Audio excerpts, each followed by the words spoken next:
Bienvenue dans votre émission en privé, c'est Mickaël Dopia, je suis ravi de vous retrouver et je pense que vous êtes bénis depuis qu'on a commencé. On a déjà reçu plusieurs pasteurs, plusieurs serviteurs de Dieu et ils ont abordé vraiment tous un petit peu leur intimité, ce qu'ils vivent au quotidien quand ils rendent ministère, puisqu'on a pu se rendre compte que le ministère, c'est pas forcément que prêcher, bien loin de là. Et on a parlé effectivement de tous les sacrifices. Et notamment, on avait le pasteur Jean Poulier qui était avec nous lors de la dernière émission. Et il s'est livré pas mal sur l'aspect de la trahison, comment rebondir quand on a été trahi, quand on a vécu des expériences difficiles à ce niveau. Je vous conseille vraiment de revoir cette émission si vous ne l'avez pas encore vue. Elle est bien évidemment disponible en replay. Voilà. Donc on va continuer avec un nouvel invité aujourd'hui et qui va aussi se livrer. Et je crois qu'on va passer un bon moment vraiment dans la présence de Dieu. Alors vraiment, j'ai l'honneur aujourd'hui d'accueillir le pasteur Michel Mouyembe. Comment ça va, pasteur? Ça va très bien, apôtre. En pleine forme. Mickaël, en pleine forme. Bon, je vais le dire, je suis ravi évidemment de te recevoir parce que je te connais bien, nous sommes amis, oui. plus qu'une relation, comme on dit, ministérielle entre guillemets. Amen. Mais nous sommes amis, nous sommes proches et je suis très très content de te recevoir sur le plateau. Amen, moi aussi. Puisque merci, tu es merci pour l'honneur. Ah ben, tu es de passage en Guadeloupe, Amen. Puisque tu n'es pas de la, oui. Guadeloupe, oui. Tu n'habites pas en Guadeloupe, mais tu es de passage. Oui. Et je vais te laisser te présenter, que nos auditeurs sachent un petit peu déjà qui est le pasteur Michel Mouyembe. D'accord, ben voilà, le pasteur Michel Mouyembe, c'est moi. Ben voilà, vous savez tout, il est là. Voilà, donc en fait je suis belge en fait, mais d'origine congolaise, donc africaine, okay. Donc du Congo Kinshasa. Voilà, et je suis donc pasteur. Et marié et père de 3 enfants biologiques et de plusieurs enfants spirituels. Voilà. Okay. Et tu habites? Et j'habite Libramont. Libramont, voilà, en Belgique, voilà, parce que comme tu as dit que tu es originaire du Congo, les gens auraient pu penser que tu habites au Congo. Donc, comme on dit, tu as fait une traversée depuis le Congo jusqu'à la Belgique, c'est ça? Mais disons qu'en fait, je suis né en Belgique. Tu es né en Belgique. Et j'ai vécu et en Belgique et au Congo. D'accord. Voilà, dans les 2 pays, oui. Ok, mais là aujourd'hui tu es basé en Belgique. Basé en Belgique, à Libramont-Chevigny, donc dans le sud de la Belgique. Le sud de la Belgique pour ceux qui ne connaissent pas. Ok. Voilà. Bon alors qu'est-ce qui t'amène en Guadeloupe puisque tu es de passage? On a sauté sur l'occasion. Alors qu'est-ce qui m'emmène en Guadeloupe? Les plages. Non. Mais en fait, je suis venu en Guadeloupe accompagné de mon épouse, spécialement pour te revoir, entre autres. Vrai, voilà, c'est vrai. Passer vraiment un temps de qualité avec toi, ainsi que ton foyer. Voilà, parce que nous croyons que c'est très important dans le ministère, en fait, de se soutenir mutuellement et d'entretenir des relations en dehors de la plateforme. Exactement. Voilà. Ça tombe bien parce qu'on va être un peu en dehors de la plateforme aujourd'hui. C'est bien, comme on dit souvent, on voit la partie visible de l'iceberg, c'est souvent ce qu'on dit, mais on ne voit pas celle qui est invisible. Et cette émission est importante aussi pour ça. Et effectivement, en tout cas, moi je suis ravi que tu sois venu, puisque comme on est proche, ça permet vraiment... Ça fait du bien. Après beaucoup d'années, voilà. Et ça c'est important aussi que les auditeurs s'en rendent compte qu'au-delà des relations qu'on a dans le ministère, c'est important aussi qu'on ait des relations aussi en amitié, voilà, fraternelle, très très très importante. C'est ce qui nous permet de tenir, parce que c'est pas tout le temps évident de se livrer comme ça. On peut pas, voilà, il y a des relations de confiance. Hein. Exactement. Parce que le ministère, c'est quand même, voilà, des fois c'est une zone en fait de solitude. Hein. Tout à fait. On a besoin, parce qu'on est souvent, on est dans le leadership, et donc en fait quand tu es dans le leadership, t'es pas dans la masse, t'es pas dans, on va dire dans la foule. C'est toi qui es souvent en avant, en ligne de front et tu as vraiment besoin d'être avec d'autres personnes aussi qui sont peut-être dans la même dimension, on se comprend peut-être mieux, voilà. J'aimerais bien revenir, tu dis c'est une zone de solitude et tu dis en même temps on est souvent au front. Alors est-ce que justement il n'y a pas quelque chose à dire par rapport à ça aux gens? Parce que le fait de nous voir, le fait d'être au front, tu parles du leadership, d'être devant, peut-être les gens n'ont pas cette impression de solitude. Ils n'ont pas peut-être l'impression qu'être dans le ministère, il y a de la solitude. Effectivement, et on ne peut pas leur en vouloir en fait, parce que c'est un peu comme des parents qui ont des enfants. Les enfants, ils reçoivent souvent de leurs parents, mais ils ne se mettent pas forcément à la place de leurs parents, en tout cas aussi longtemps qu'ils restent enfants. Peut-être que c'est en grandissant, quand ils commencent à prendre leurs responsabilités en main, c'est là qu'ils commencent à plus s'identifier en fait à leurs parents. Donc souvent les personnes qu'on conduit, qu'on dirige, voilà, ne se mettent pas forcément dans nos chaussures en fait. C'est ça. Ouais. Et même les personnes qui sont très proches de nous, souvent ne réalisent pas voilà, ce par quoi on passe. Ouais. Voilà. Je ne suis pas en train de dire qu'on passe que par des moments de douleur. Bien sûr, mais voilà. bien sûr. Et pourquoi tu appelles ça une zone de solitude en fait, pour bien décrire cet aspect? Mais parce qu'en fait, je pense que le leadership, donc en fait la direction, en fait c'est pas donné à tout le monde déjà. Donc c'est quand même un certain type de personne et de personnalité, de caractère. Bon, des fois c'est pas eux qui ont cherché ça, mais c'est Dieu qui a décidé souverainement que ce sera telle personne ou telle autre personne qui va diriger mon peuple. Bien sûr. Voilà. Et les leaders sont souvent en avant, sont souvent avant-gardistes. Ils voient les choses plus loin et avant les autres. Donc forcément, ils sont souvent seuls dans leur vision avant que les autres puissent les rejoindre. Ouais, je comprends. Ouais, donc tu es en train de dire en fait en gros qu'il y a beaucoup de temps à passer seul finalement avant d'être peut-être entouré de personnes de confiance. C'est ça en fait là. Oui, et c'est aussi le fait que voilà, en tant que leader, tu as une vision et tu essaies de la communiquer aux autres. Tu essaies de les baptiser dans cette vision. Tu essaies de les immerger en fait dedans pour qu'ils soient aussi conduits par cette vision comme toi tu es conduit par cette vision. Il y a un aspect d'adhésion finalement, voilà. En fait, qu'ils puissent adhérer à la vision. C'est adhérer à la vision. Ouais, donc ce que tu dis en gros, c'est qu'il y a une période où les gens n'adhèrent pas tout de suite. Non, ils n'adhèrent pas tout de suite. Oui, c'est normal. Il faut qu'ils arrivent, il faut qu'ils s'adaptent à la vision, qu'ils en prennent connaissance, qu'ils soient convaincus de la vision. Bien sûr. Et que spontanément et inconditionnellement, qu'ils se donnent à cette vision. Oui, tout à fait. Alors j'aimerais revenir sur certains aspects, puisque tu as dit effectivement que tu es sur une commune qui s'appelle Libres-à-Montchevigny, mais avant d'y arriver, on va arriver à cette destination. La question que je vais te poser et que j'ai déjà posée aussi à d'autres, c'est comment Michel Mouyembe devient pasteur Michel Mouyembe. Ok, d'accord. En fait, il y a des personnes qui pensent que je suis né pasteur. Ah ben, alors voilà. Alors c'est un peu incroyable d'entendre ça. Est-ce que quelqu'un n'est pasteur déjà? Mais non, on n'est pas pasteur, mais on le devient. Je pense qu'on découvre son appel. Et en ce moment-là, on répond à cet appel. Ouais. Alors moi, après ma conversion, après ma rencontre avec le Seigneur Jésus, eh bien, ce que j'ai reçu de la part de Dieu, c'était justement cet appel clair. Le Seigneur me disait, mais qui enverrai-je? Qui enverrai-je pour établir des églises solides, des églises qui ne s'effritent pas du jour au lendemain, qui ne se divisent pas du jour au lendemain? Qui enverrai-je? Et je voyais que Dieu était à la recherche de personnes de confiance. Et moi, j'ai dit, Seigneur, envoie-moi. Mais bon, je ne savais pas à quoi je m'engageais. Je ne regrette pas, mais je ne savais pas à quoi je m'engageais. Et voilà. J'ai dit, Seigneur, envoie-moi. D'accord. Donc, je suis là. Donc tu es en train de dire en gros qu'entre le temps où on dit envoie-moi et la réalité, il se passe quelque chose, quoi. Oui, il y a des moments où on est un peu rapide pour dire oui, je suis là.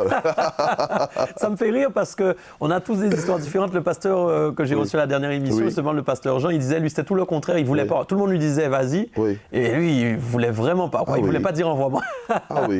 Ah non, moi c'est. C'est très intéressant de voir ça. Et toi finalement après tu te rends compte de certaines choses quand même. J'ai aimé tout à l'heure justement quand tu commençais l'émission, tu as dit voilà, aujourd'hui c'est le pasteur Michel qui va se livrer. Donc je me suis dit oui, effectivement, on se livre. On se livre. On se livre. On est esclave, quoi. Oui, voilà, on se donne totalement.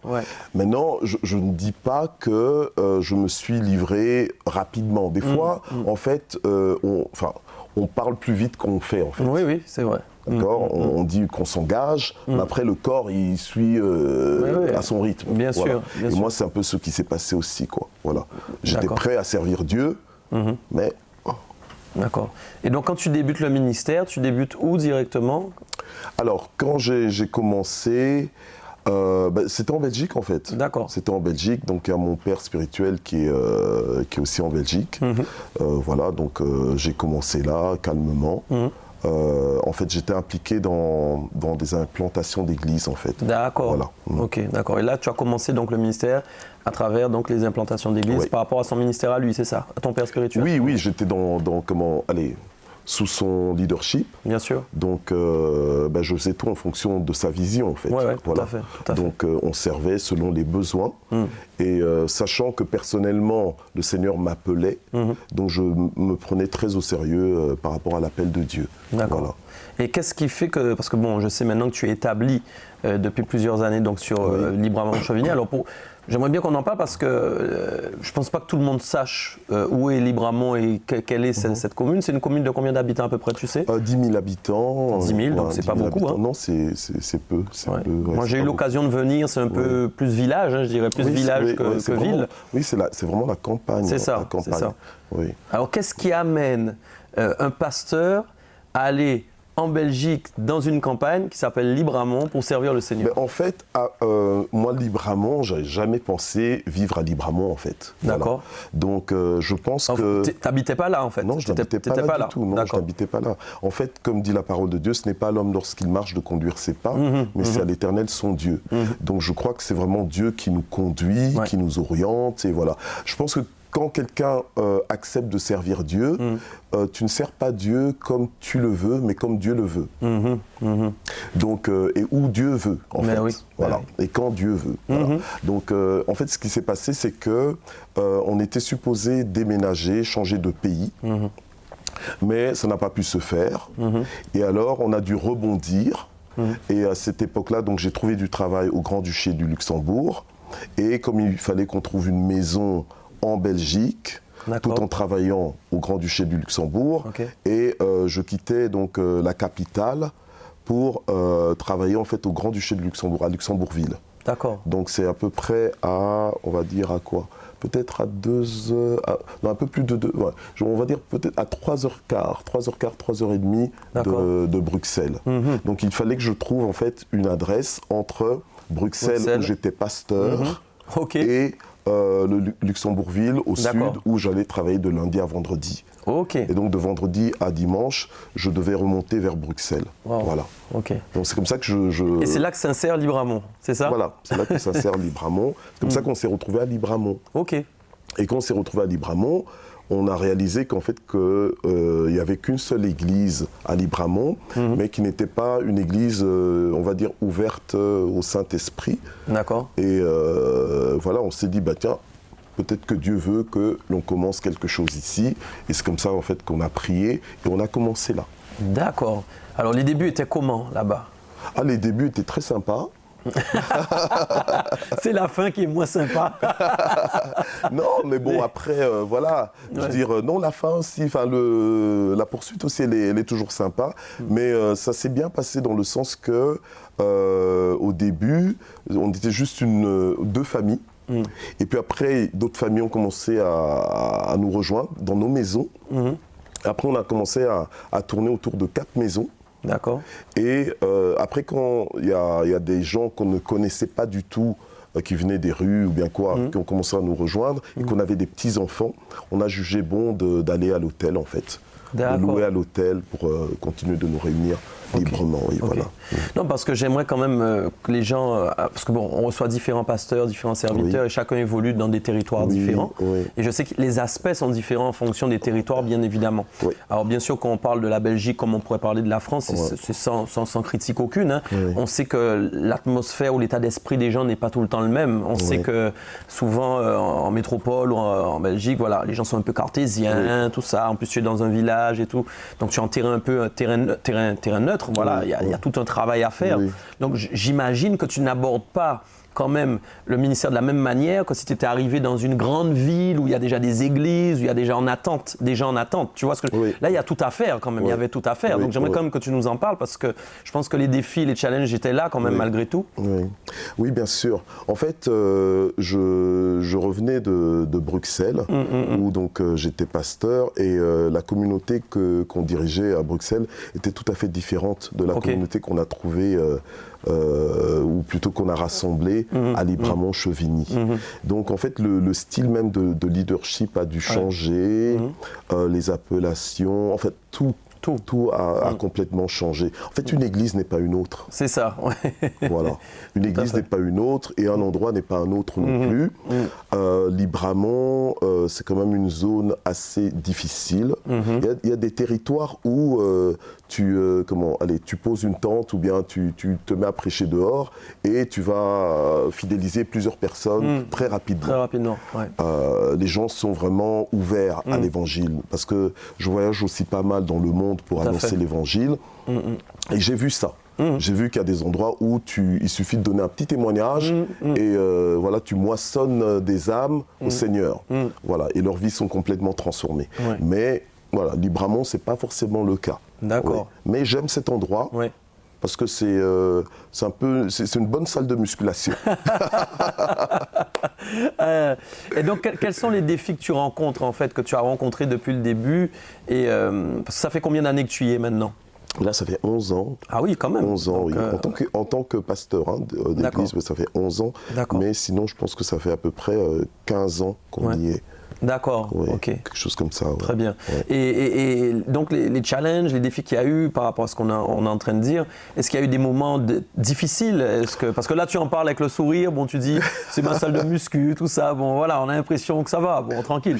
Mais concrètement, est-ce qu'il y a des périodes difficiles ou pas? Là actuellement, maintenant que je fais l'émission Gloire au Seigneur, je ne peux pas dire que je suis en train de passer par une période difficile, donc merci Seigneur. Amen. Mais effectivement, on est passé par plusieurs moments, plusieurs saisons, parfois qui semblaient interminables, des saisons difficiles, des saisons qui pouvaient être vraiment décourageantes. Wow. Démotivante, qu'on pouvait considérer comme improductive. Franchement, oui. Non, on en a eu. Ouais, et c'est ça qui m'intéresse, parce que qu'est-ce qui fait que... parce qu'il faut tenir dans ces conditions-là, parce que quelque part, voilà, tu dis des périodes décourageantes, etc. Tu as un appel, tu as un ministère, et j'imagine évidemment que c'est le Seigneur qui t'ait donné la conviction que tu dois être là, donc on continue, mais bon, les combats sont là, les oppositions sont là, et en plus tu es en ministère temps plein, toi, je crois. Oui. En plus. Oui. Voilà. Donc, parce que souvent, alors bon, maintenant, là, c'est pas la première émission en privé, donc souvent quand on discute, les problématiques notamment de soutien, même financier, ces choses-là, surtout quand on est à temps plein, si on n'a pas forcément l'église qui a toutes les forces nécessaires, les conditions requises, comment on fait pour vivre à temps plein? Bon, je sais que tu vas me dire on vit par la foi, mais... Oui, voilà. Non, mais en fait, moi, ce que j'aime vraiment, c'est que, comme dit le Seigneur, à chaque jour suffit sa peine. Et en fait, il y a des moments où on ne comprend pas ce que veut dire ce verset. On sait le réciter, mais on ne réalise pas que réellement, à chaque jour suffit sa peine, dans le sens que Dieu fait compter chaque jour, en fait, pour nous faire grandir. Amen. Voilà, parce que quand on vient au Seigneur, le Seigneur nous prend en charge. Il nous prend réellement en charge. Tout à fait. Et en tant que serviteur de Dieu, s'il y a des serviteurs de Dieu qui sont en train de nous suivre, je pense que quand tu es conscient que tu as un appel dans ta vie, c'est vraiment une histoire entre toi et Dieu. Donc c'est pas un homme qui t'a appelé, c'est pas non plus les circonstances qui t'ont appelé, mais c'est Dieu qui t'a appelé. Tout à fait. Donc tu dois apprendre à réellement avoir une relation intime avec Dieu pour vraiment te tenir debout, te positionner comme Paul pouvait dire, je sais en qui j'ai cru. Voilà. Oui, non, ça peut être encourageant ce que tu dis, notamment pour les personnes qui évoluent, parce que cette émission, évidemment, elle a pour but, on est en intimité, et même d'encourager ceux qui veulent servir, ou aussi de remettre les notions de base. Et aujourd'hui, on est dans une époque quand même où avec les réseaux sociaux, aussi avec le marketing, la communication, on a une telle image, tu vois, de l'Église. Regarde, on fait une émission aujourd'hui, ça peut paraître complètement extraordinaire, somptueux, mais finalement, ce n'est rien, ça, ce n'est rien. Et je pense que c'est important que tu en parles, parce que les gens qui sont par exemple appelés à aller dans des lieux difficiles, dans des zones difficiles. Oui. Aujourd'hui, j'ai l'impression parfois qu'on est plus attiré par ce qui est visible, alors qu'il y a des territoires, la Bible parle de l'évangile qui doit être propagé jusqu'aux extrémités de la terre. Oui. Et il faut qu'il y ait quand même des... C'est pourquoi ton témoignage, pour moi, est fort, parce que moi, je te connais, donc je sais encore plus. J'ai été à Libramont, je sais, on n'a rien contre Libramont, hein, pas du tout. Non, qu'on se fasse pas taper. Si on a des gens de Libramont qui ont dit, mais Libramont, c'est quoi exactement? Oui. Non, pas du tout. non, mais voilà, chaque Mais les gens territoire... aiment bien Libramont, en fait. Voilà, mais c'est une très belle commune, mais on sait que pour l'évangile, c'est pas forcément un terrain fertile, facile, on est bien d'accord. Oui. Et voilà, et donc c'est encourageant pour ceux, je pense, qui nous écoutent, que tu continues de leur en parler, parce qu'il faut qu'il y ait des serviteurs qui aillent dans des zones difficiles. Ah, bien sûr. Parce que quand tu es serviteur, tu ne choisis pas, en fait. Voilà. Quand tu es serviteur, tu es au service. Donc si le Seigneur a besoin de toi à tel endroit, C'est ça. pas commencer à passer ton temps à te plaindre en disant « Seigneur, pourquoi ici? J'aurais pu être là, j'aurais pu... » Oui, tu aurais pu. Et effectivement, le Seigneur va te montrer au cours des circonstances, au cours de l'histoire de ta vie, que effectivement, tu aurais été ailleurs, tu aurais certainement porté autant de fruits. Mais c'est pas là que je te veux. J'aime beaucoup cet Je aspect. te veux là. Ouais. Voilà. Donc il y a des gens des fois qui me demandent, mais nos enfants par exemple des fois disent, mais papa, pourquoi on est ici? J'imagine qu'il y a même des gens qui pourquoi on t'ont est déjà libre dit, à mais mon- pourquoi tu es en ministère là-bas, j'imagine. Ah oui, bien Ils te sûr. disent, mais pourquoi t'es pas mais ailleurs, bien pourquoi t'es pas à sûr. Paris, Mais pourquoi t'es pas... Mais bien sûr, ben voilà. bien sûr. Il y en a en fait qui des fois se disent, bah, tiens, si toi tu étais à tel endroit, ça aurait été, voilà. Tu aurais déjà une Mais église, c'est pas là que Dieu me voilà. veut. Mais c'est C'est ça. pas là que Dieu me veut. Moi, pour l'instant, Dieu me veut là. Je suis basé à Libramont-Chevigny et voilà, je suis récompensé non pas par rapport à, je suis récompensé par rapport à ma fidélité. Amen. Donc c'est Dieu mon employeur. Donc voilà, moi j'ai pas envie de faire des choses et qu'après le Seigneur me dit mais qui t'a demandé de faire ça? C'était peut-être bien de le faire, mais c'était pas les bonnes choses. Voilà. Et je veux vraiment qu'on continue d'en parler parce que c'est la direction que le Seigneur nous donne aussi dans cette discussion. Parce que c'est tellement important de se rendre compte que le Seigneur aime les âmes avant Oui, tout. voilà. Donc si personne ne va là où, soi-disant, bon, entre guillemets, je ne sais pas, ça ne grandirait pas vite, ça. Et ça m'amène à te poser une question, d'ailleurs j'aimerais avoir ton avis, c'est par rapport à la croissance. Parce qu'aujourd'hui, Oui. pareil, on a l'impression que le ministère aujourd'hui, c'est... voilà, faut que tu aies une grande église. Oui. Non, mais faut dire ce qui est. Oui, c'est ça. C'est la vérité. Et parfois même, moi, je me suis entendu dire des fois des choses sur le fait que ça n'ait pas grandi assez vite ou tout ça, comme s'il y aurait un problème dans ton ministère, en fait. Moi, je connais ton église. C'est pas une église avec voilà, et 100 membres, 150 membres. C'est une petite église, voilà. Mais qu'est-ce que toi, tu en penses? C'est peut-être pas une méga church Voilà. selon les hommes, Voilà. mais c'est une méga church selon Dieu. Amen. Voilà. Voilà, non mais c'est ça qui est important et, Voilà. et ça ouvre un autre champ, un autre aspect, l'amour de Dieu vraiment pour les âmes, voilà, et qui doit envoyer quelqu'un.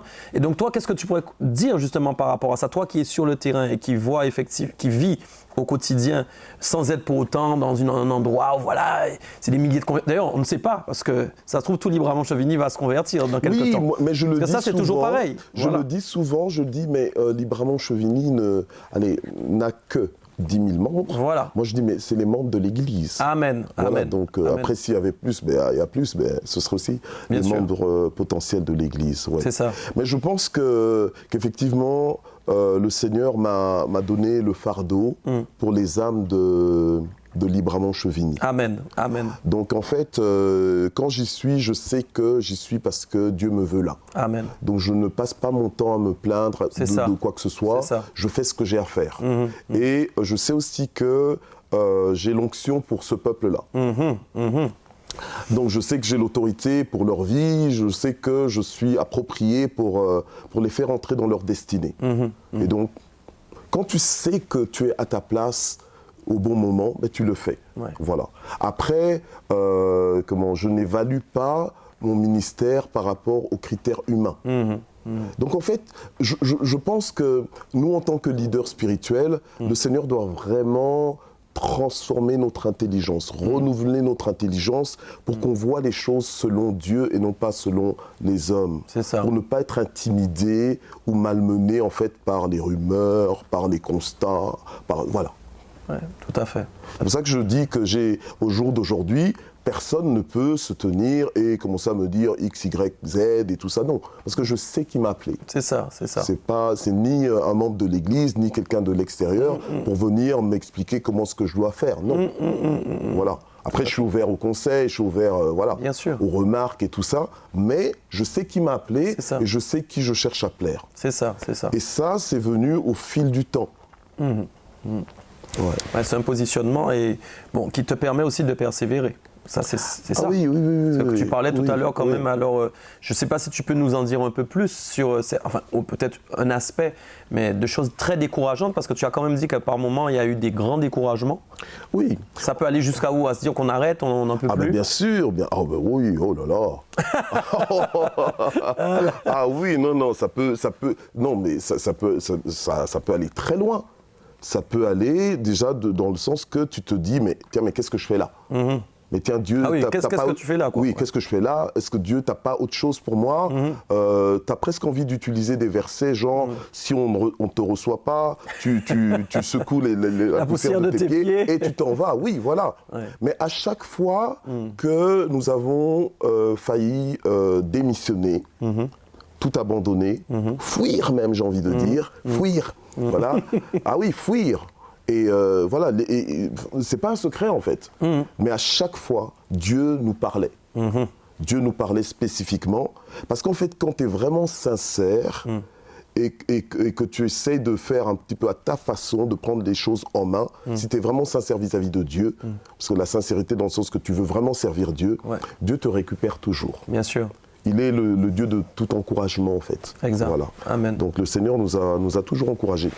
Quand financièrement, parce que bon voilà, après il faut savoir que moi j'ai grandi, on va dire, j'ai pas grandi dans la précarité, j'ai quand même grandi dans une certaine aisance.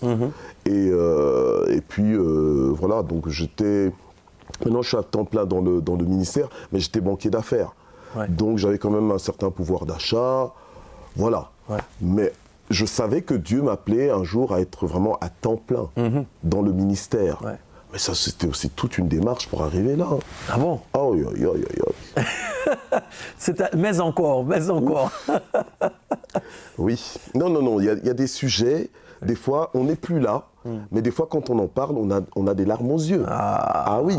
Ouais. Moi j'ai connu des périodes où je commençais à manger du pain, une qualité de pain que je ne mange jamais. Wow. J'ai eu des périodes où, en fait, je mangeais la manne du ciel, en fait, donc dans le sens qu'on n'avait rien, et puis tout d'un coup, quelqu'un nous apportait des provisions. Wow. Donc j'ai connu des périodes où on n'avait pas de chauffage, on avait des petits-enfants. Ah oui, oui, oui. Et là, et pourquoi? Parce que on a accepté de faire le sacrifice. En fait, moi, j'aurais pu vivre ailleurs. J'ai renoncé à des choses, en fait, pour servir le Seigneur. Donc, j'ai vraiment payé le prix. Bon, je continue de payer le prix, et s'il faut encore payer d'autres prix, je paierai le prix. Mais j'ai vraiment fait ce choix-là, quoi.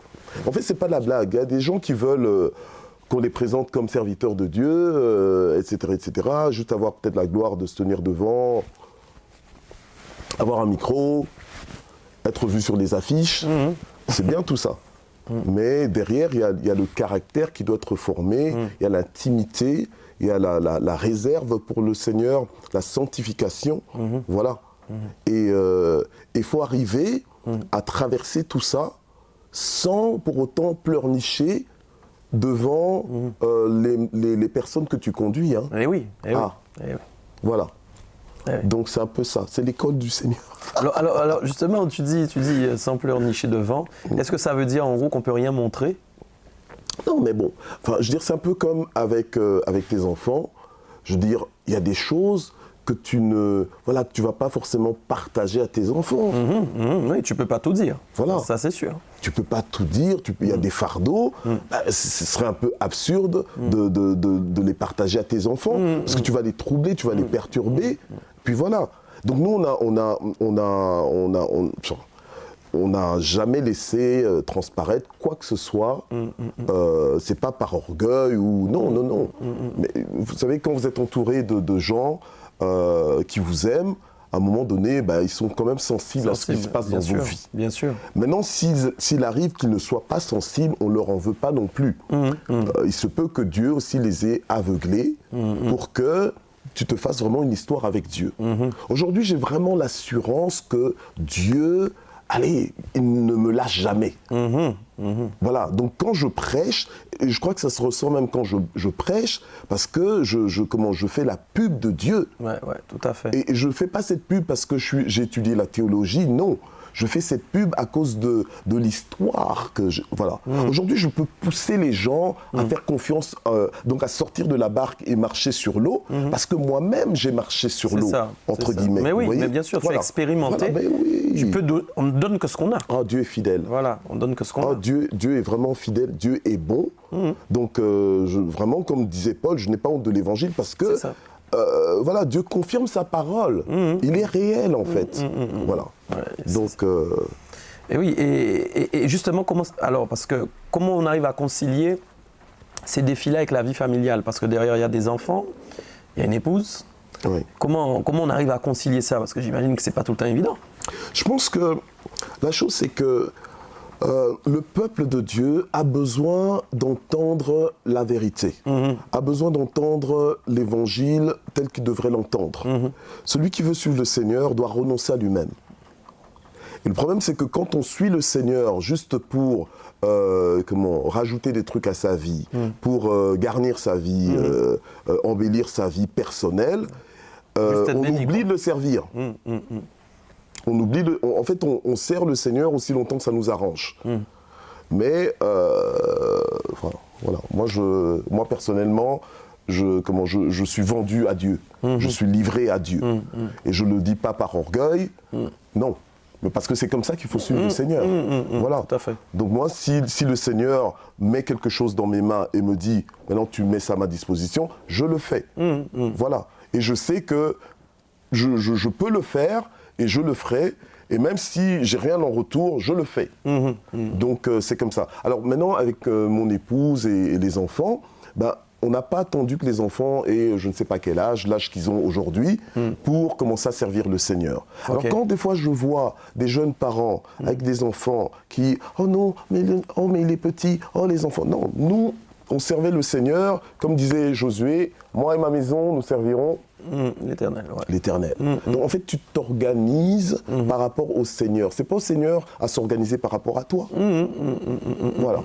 Ok, donc du coup, tu as vite mis les enfants, tout le monde allait, hop, on y va. Ah oui, nous, nos enfants, dès le jeune âge, ils tenaient déjà le micro, ils chantaient, etc.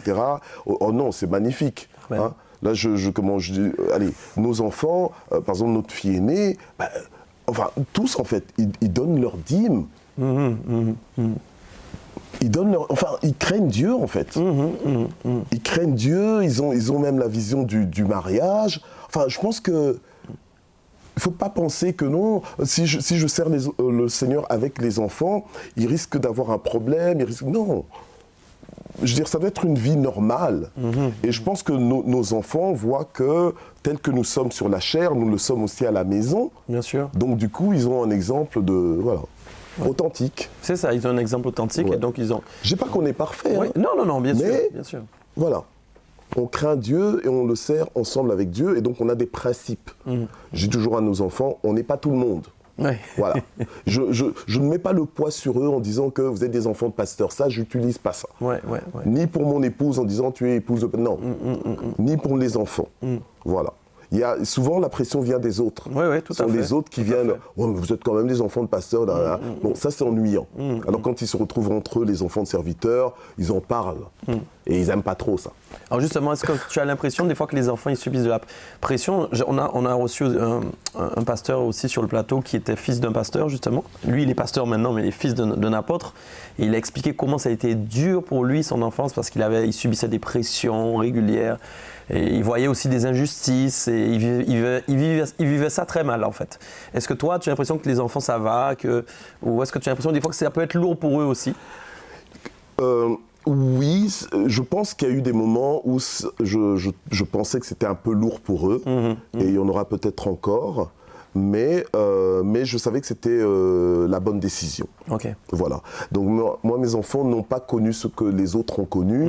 Bon, par exemple, des fois, ils arrivaient, oui, soirée pyjama, oh, je vais aller en soirée pyjama, voilà. Après, moi, nous, c'est notre fonctionnement. On dit, écoute, nous, chez nous, ici à la maison, là, on ne dort pas chez les... Voilà. On ne dort pas aujourd'hui ici, aujourd'hui là, non. Parce qu'on ne sait pas ce qui peut arriver. Donc, en fait, on les a peut-être beaucoup protégés, mais... on n'a pas d'histoire genre que nos enfants ont connu ceci, ont connu cela avant l'heure. Hein. Ok, ouais, tout à fait. Voilà. Tout à fait, donc, tout à fait. Il y a une forme de protection quand même qu'on doit avoir aussi quand on est, c'est ça. Bah c'est quand même nous les parents, c'est nous les responsables, voilà. Tout à fait. Et aujourd'hui sur les 3, il y en a 2 qui sont déjà baptisés, et voilà. Donc gloire les 2 nouveaux, bon. C'est bien. Oui, gloire au Seigneur.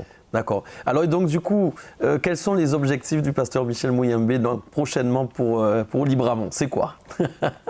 Alors prochainement pour Libramont, ben, déjà on persévère, mais on a un gros projet en fait, c'est celui de vraiment de nous installer parce que là pour l'instant on est en location. D'accord. Donc là on prie et on cherche vraiment un terrain à acheter pour construire l'église en tant que bâtiment et ensuite se développer au niveau du ministère. Mais on est vraiment une église en fait qui suscite en fait des appels. Voilà, donc qui détecte des appels et qui lance, voilà, une église missionnaire. Voilà. Donc moi je dis toujours, si tu es dans l'église de Parole de Vie, ce n'est pas pour juste t'asseoir, c'est pour servir et aller.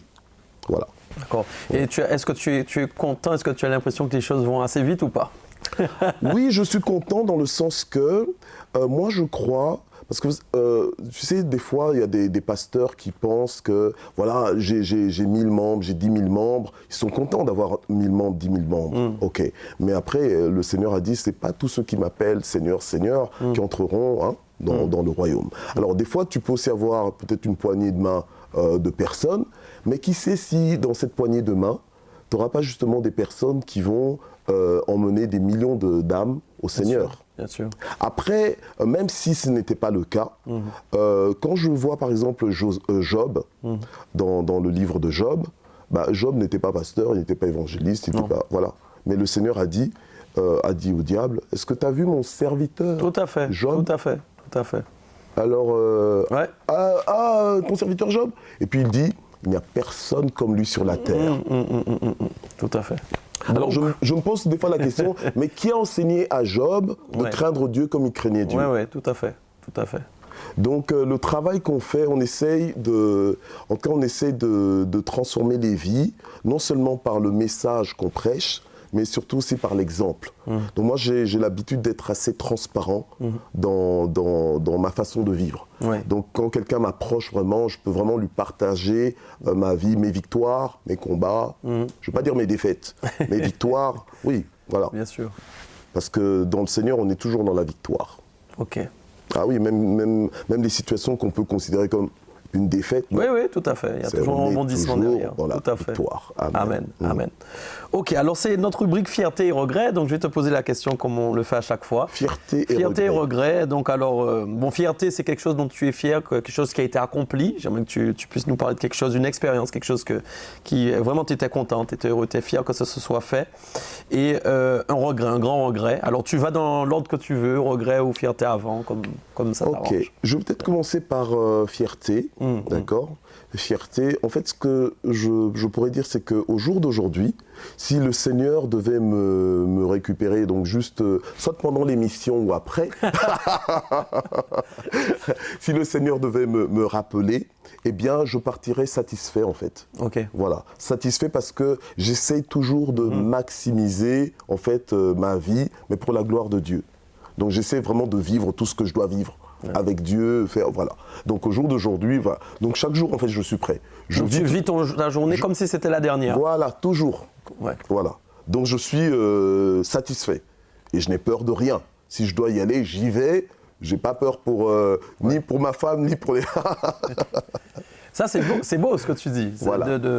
Moi, je suis un peu comme toi, je vis aussi comme si c'était le dernier jour. Je veux maximiser aussi comme toi. On est pareil. On est pareil dans beaucoup de points. On est vraiment pareil. Et c'est pour ça que je crois que c'est vraiment la connexion divine, quoi. Amen, amen. Ouais. Non, mais c'est bien. Et puis, ce qui est intéressant dans ce que tu dis, c'est que tu es prêt à... Voilà, il n'y a rien qui... En même temps, tu travailles, mais en même temps, il n'y a rien qui te retient. Oui, voilà. C'est ça. Il y a un double aspect, en fait. Oui. Donc, j'aime beaucoup ma vie. Ouais. Je suis pleinement satisfait. Surtout que, voilà, franchement, je vis la vie que je devais vivre. Oui. Donc, je n'en vis pas la vie de quelqu'un, où je ne suis pas non plus dans des regrets par rapport... Non, tout je suis content. Ouais. Tout à fait. Très, voilà. Parce que je suis en plein dans mon appel, en plein, voilà. Oui. Et c'est vraiment ça qui me fait vivre, en fait. Bien sûr, voilà. bien sûr. Oui. Tu es à la bonne place. Oui. Et au bon moment, à la bonne saison. Voilà, alléluia. Ok. Et donc, au niveau du regret, pardon. Au niveau du regret, en fait, moi, je pense que c'est le temps qui nous est imparti, d'accord ? Donc, c'est plus par rapport au temps. Je ne suis pas forcément dans des regrets comme tels. Ouais. Genre, parce que je trouve que vivre dans des regrets, c'est vraiment apporter de la pesanteur sur sa vie, d'accord ? Du ralentissement. Mais, en fait, ce que je pourrais dire, la sagesse que je gagne sur ce que j'ai vécu, je pense que si c'était à refaire, je dirais oui à Dieu, mais de tout mon corps, en fait. Voilà. Oui, j'aurais eu plus de foi, je me serais plus lancé, plus vite, en fait. Voilà. Voilà. Donc, je pense qu'il y a eu des années dans ma marche avec le Seigneur où je n'étais pas forcément éveillé. D'accord. Voilà. Où je ne faisais pas totalement confiance en Dieu. Voilà. Donc en gros, tu es en train de dire aussi aux gens qui nous regardent que voilà, soyez réveillés dès le départ, quoi. Ayez confiance tout de suite. Voilà. Il y a beaucoup de gens en fait qui ressentent l'appel de Dieu, mais qui n'osent pas. C'est ça. Pourtant c'est clair. Pourtant Dieu leur parle, mais ils n'osent pas. Ils sont toujours. Alors moi je dis toujours, si Dieu t'appelle, mais vas-y. Quand quelqu'un t'appelle, tu réponds pas plus tard, réponds tout de suite. Bien sûr. Vas-y alors. Bien sûr. Voilà. Bien sûr. Oui, puisque c'est du temps qui passe, en fin de compte. C'est du temps qui passe et c'est ce que tu as l'air de soulever. Peut-être que tu te dis, bon, tu as peut-être perdu des jours, des semaines, des mois, où ça aurait pu être plus efficace. Voilà. C'est ça. Oui, c'est ça. Et on sait que le temps est court. Exactement, oui. Encore, bon, on dit le temps est court, souvent les gens se disent, mais le temps n'est pas plus court. Mais Jésus est à la porte, donc forcément le temps est plus court. Parce que tu sais, des fois, je vois certains de mes enfants spirituels. Je vois la vitesse dans laquelle ils avancent. Je me dis, si seulement je pouvais, si j'avais pu faire ce qu'ils sont en train de faire, waouh. Ah oui, tu serais, Oui. Ben oui. Voilà. Et du coup, est-ce que tu as un objet, donc par rapport à Libramont-Chevigny, est-ce que tu sens que tu rendras, bon après on ne sait pas tout, mais c'est vraiment une question ouverte, est-ce que tu sens que tu vas rendre ministère toute ta vie là-bas, en tout cas tu seras établi là-bas, ou est-ce que tu sens que peut-être tu seras appelé à aller ailleurs En fait, franchement, le programme, je crois qu'il est entre les mains de Dieu. Amen.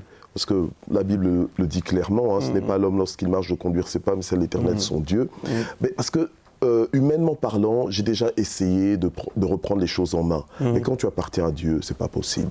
Voilà. Donc, je me dis, prochaine étape, c'est Dieu qui sait. Mais pour l'instant, on est là. Bon, après, on n'est pas forcément que là, parce qu'on bouge beaucoup. Donc, voilà. Oui, toi, on l'a pas beaucoup dit tout à l'heure, mais c'est vrai que tu as un ministère itinérant aussi en même temps. Voilà. C'est-à-dire que tu es établi à Libramont-Chevigny, mais en même temps, tu es entre guillemets missionnaire, même si c'est pas missionnaire établi dans d'autres territoires, mais tu passes par beaucoup de territoires. Voilà. Et avec une grâce apostolique. Voilà, avec une grâce apostolique. Bon, alors ça aussi, des fois, on en parle dans les émissions, puisqu'on dit. Je vais te poser la question d'ailleurs. Donc bon, tu es pasteur, oui, mais tu fonctionnes avec d'autres grâces. Donc on parle de grâce apostolique notamment. Qu'est-ce que c'est la grâce apostolique? Pour ceux qui... Des fois, tout le monde ne comprend pas tout ça. J'ai encore eu récemment des gens qui me disaient, dans le monde évangélique, qu'ils ne croient pas aux apôtres. Qui ne croient pas à ce ministère. Voilà. Pour eux, c'est que des pasteurs, quoi. Il n'y a plus besoin. Mais alors, je pense que on doit un peu sortir des clichés, en fait. Parce que des fois, on se dit, s'il est prophète, il doit ressembler à l'autre prophète. S'il est pasteur, il doit être comme l'autre pasteur. Alors que, en fait, on est des personnes uniques. Tout à fait.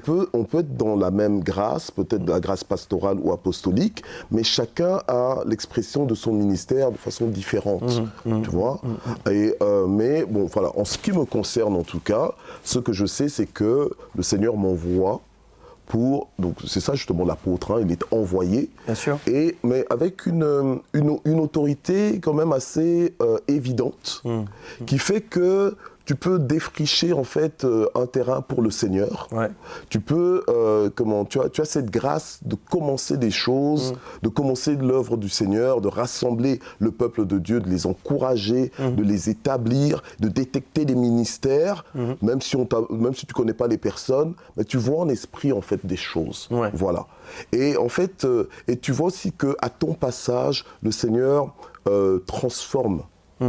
Énormément de choses. Ouais, voilà. Ouais, tout à fait. Donc moi c'est un peu dans ça que voilà. Et le Seigneur m'utilise aussi pour réparer beaucoup d'âmes, pour restaurer les âmes, restaurer les familles, voilà, restaurer les églises, les rassurer, voilà. D'accord.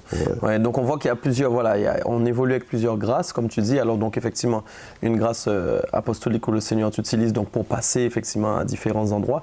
Et toi qui voyages justement, est-ce que c'est toujours facile les voyages? Est-ce que c'est toujours simple?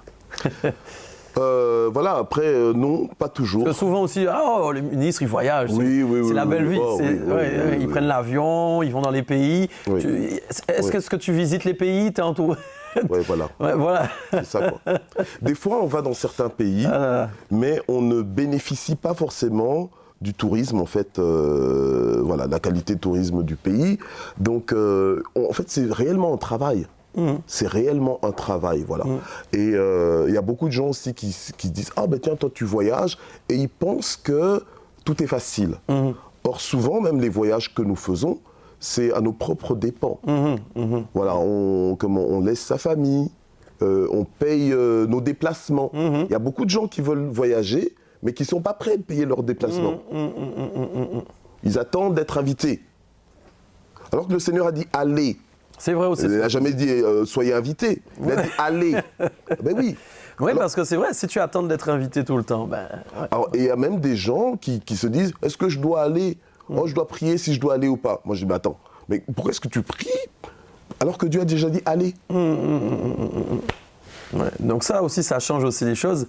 Et effectivement, donc non, on ne part pas en mission tout frais payé, quoi. Voilà. Ah ben non. Ouais. Et on part pas en mission que là où c'est bien. Ouais. Parce que moi, il m'est arrivé que le Seigneur m'envoie dans des endroits où toute ma famille était inquiète. Pourquoi il va là? Voilà. Mais maintenant, je crois qu'ils ont la grâce de Dieu maintenant pour supporter certains de mes... Ouais, voilà. Ils sont formés maintenant. Oui, voilà. Des fois, tu vas dans des endroits où tu n'as pas forcément envie d'aller. Mais tu y vas parce que tu sais que Dieu t'y envoie. Récemment, j'étais en Afrique, au Kenya. Bah, écoutez, moi personnellement, je ne suis pas le genre à payer pour m'exposer à des animaux. Hein. Voilà. Mais bon, le Seigneur m'a permis d'aller là pour justement faire un travail. Et j'ai été. D'accord. Et ça n'avait pas l'air simple apparemment. C'était bien. Ça s'est bien passé. Mais je veux dire, au départ, il y a des pays dans lesquels tu vas de cœur joie, dans d'autres pays où, voilà. Je ne vais pas citer d'autres noms, mais bon, après l'expérience que j'ai eue au Kenya, elle était superbe. Oui. Seigneur. Non. Voilà. On parle pas du ministère, on parle pas de le fait d'être utilisé par Dieu, de voir la gloire de Dieu. On parle plus de l'environnement finalement. Parce que c'est ça, souvent les gens assimilent la mission avec un environnement extraordinaire. Je ne sais pas, ils sont en mission, peut-être ils sont dans un hôtel de luxe. Non, on ne dort pas toujours dans un hôtel de luxe. Exactement. Et on mange même parfois toujours... jamais. Voilà.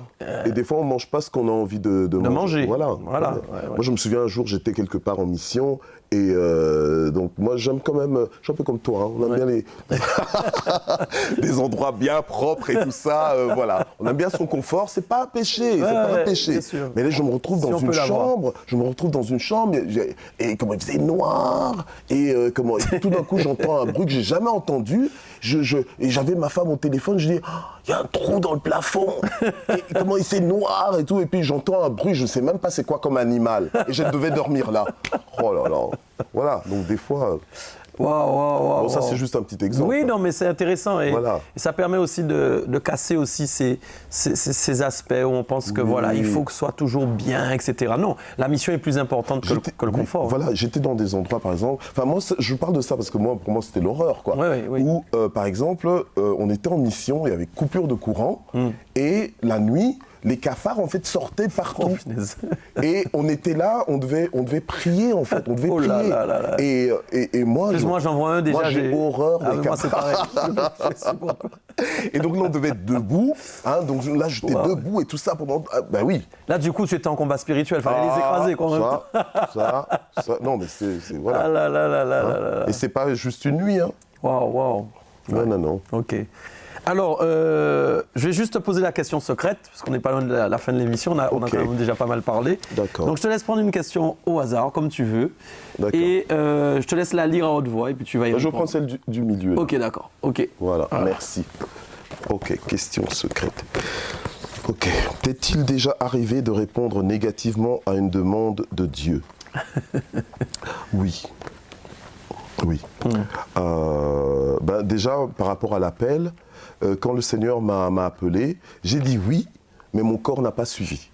Parce que pour moi, je me disais, tu m'appelles, mais tu sais quoi, j'ai du potentiel, laisse-moi faire ceci, laisse-moi faire cela, et puis moi, je vais... Donc en fait, j'ai voulu définir en fait mon appel. Ok. Voilà. J'ai voulu définir la façon dont je devais répondre à cet appel-là.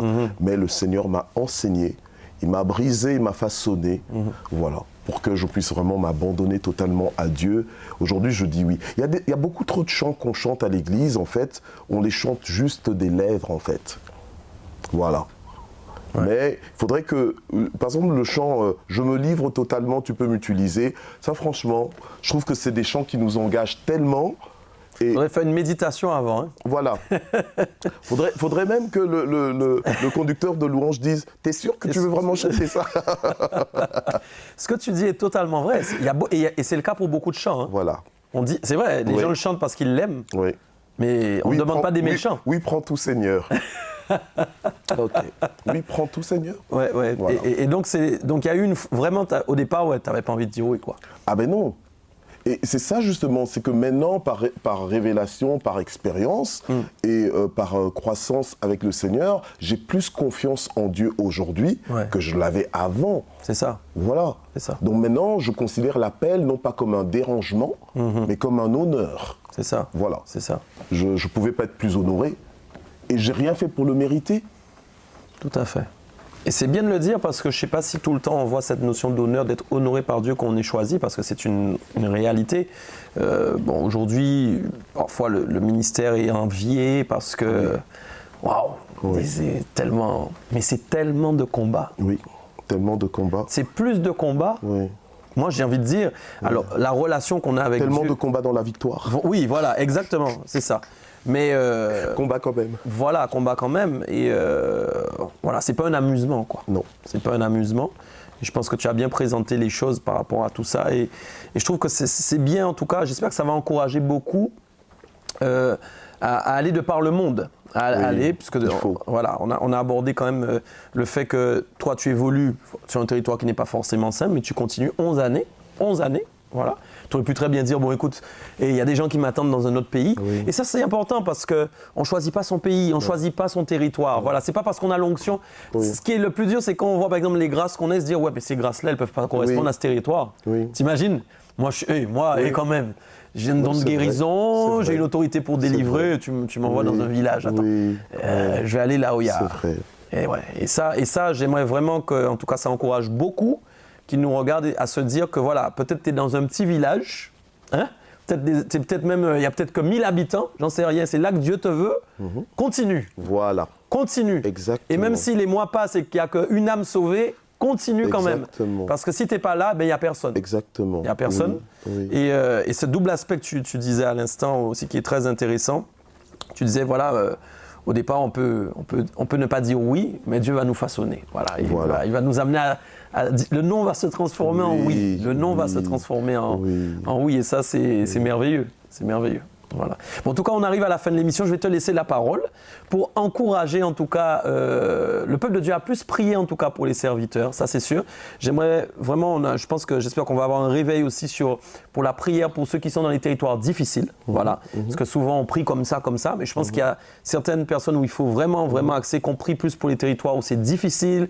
Le salut des âmes n'est pas simple. Voilà. Il y a des serviteurs qui travaillent de pied ferme et dans des conditions pas faciles. Et voilà. Enfin, je te laisse dire à ceux qui qui nous regardent, et puis à ses futurs serviteurs, ceux qui veulent servir aussi. Voilà. D'accord. Gloire au Seigneur, gloire au Seigneur. Voilà, en tout cas, je pense qu'on a été conduit par le Saint-Esprit. Hein, donc, Amen, voilà. oui, tout à fait.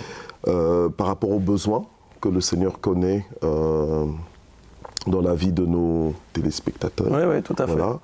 Et ce que je voudrais juste te dire, en fait, c'est que nous devons apprendre à apprécier nos conducteurs, à les apprécier à leur juste valeur. Tout à fait. Ils ne sont pas là contre nous, mais ils sont là pour nous. C'est vraiment des cadeaux pour le peuple de Dieu. Ouais. Et quel que soit l'endroit où tu te trouves, je pense que ce n'est pas aux brebis, aux membres de l'Église, de commencer à évaluer le ministère de leur pasteur, de leur apôtre ou de leur prophète ou quoi. Non, voilà. Je pense que c'est plutôt à eux d'apprécier. Il y a aucun... Enfin, des fois, les enfants capricieux disent « Ouais, non, je veux plus que tu sois mon papa, je veux plus que tu sois ma maman et tout ça. » Non. Mais en fait, ce papa-là, c'est le meilleur papa que Dieu ait trouvé pour toi. Tout à fait. Cette maman-là, c'est la meilleure maman que Dieu ait trouvée pour toi. Ouais. Donc, le pasteur que tu as, il est pour toi. C'est la meilleure personne que Dieu ait trouvée pour ta vie. Donc, ne combats pas ce pasteur, mais soutiens ce pasteur. Même si tu ne comprends pas tout, fais confiance en Dieu au travers de ce pasteur-là. Yes, tout à fait. Voilà. Et tu vas arriver à destination, parce que c'est pour ton bien. Et si tu te sens appelé par Dieu, mais confie-toi aussi à ton pasteur, parle-lui-en. Amen. Parce qu'il va t'encourager en fait. Il va te faire gagner du temps de par son expérience. Ne va pas chercher d'autres expériences ailleurs. Voilà. Parce que Dieu, il ne fait rien au hasard. Donc c'est ce que vraiment je voudrais dire à quelqu'un. Et alors, faisons vraiment confiance en Dieu parce que l'œuvre qu'il a commencée dans chacune de nos vies, il va l'achever dans la perfection. Tout à fait. Ok. Et Dieu ne prive jamais d'aucun bien tous ceux qui le craignent. Donc moi-même, je suis la preuve de... Voilà. J'ai eu des périodes où j'ai eu des difficultés, bien sûr, mais je ne suis pas resté dedans. Dieu lui-même a su comment me faire sortir de là. Tout à fait. Donc ne commence pas à devenir amer vis-à-vis des autres. Tiens, ils ne m'ont pas aidé, tiens, ils n'ont pas fait ceci, alors qu'ils auraient pu. Non. Peut-être que Dieu a permis ça pour que tu te fasses vraiment une histoire authentique. Tout à fait. Avec Dieu. Amen. Voilà. Amen. Donc, c'est ce que je pouvais dire. Amen. Amen. En tout cas, merci, pasteur. Je pense que vraiment, les auditeurs vont être vraiment touchés par tout ce que tu as partagé, vraiment. Puis ça va réveiller voilà, les consciences, donner envie de prier aussi plus. Et envoyer peut-être d'autres ouvriers qui peut-être étaient retenus, se disaient non, je ne veux pas aller là. Ben non, ils vont y aller. Ils vont y aller. Et par rapport justement à la prière, ce que je voudrais aussi dire, soyons vrais avec Dieu. Parce que des fois, nous prions des choses, mais nous ne sommes pas dans ce que nous disons. Donc nous ne sommes que des religieux. C'est vrai. Pensons ce que nous demandons. Voilà. Soyons cohérents. Amen. Cohérents. Amen. Voilà. En fait, il faut que le corps suive les paroles de nos bouches. Tout à fait. Voilà. Tout à fait. Tout à fait. En tout cas, merci beaucoup. Que le Seigneur continue de te propulser encore plus loin dans ton ministère, dans ton appel apostolique notamment. Et puis à Libramont aussi, on va voir de grandes choses, je le crois. Merci beaucoup. Sois vraiment, vraiment encouragé. Merci d'avoir pris le temps de participer. On t'attend à Libramont, parce que là, ça fait quand même... Oui, ça fait... Oui, il faut que j'y aille. J'arrive. Voilà, en tout cas, tu es le bienvenu, c'est chez toi. Amen, amen, merci. En tout cas, merci encore, pasteur. Merci pour l'invitation aussi. Avec plaisir, avec plaisir. Voilà, en tout cas, on se retrouve évidemment le mois prochain pour une autre émission en privé. Et puis, comme d'habitude, n'oubliez pas, surtout, restez en prière, en intercession pour les serviteurs qui sont sur la planète et qui payent le prix pour que l'œuvre du royaume avance. À très bientôt. Yes.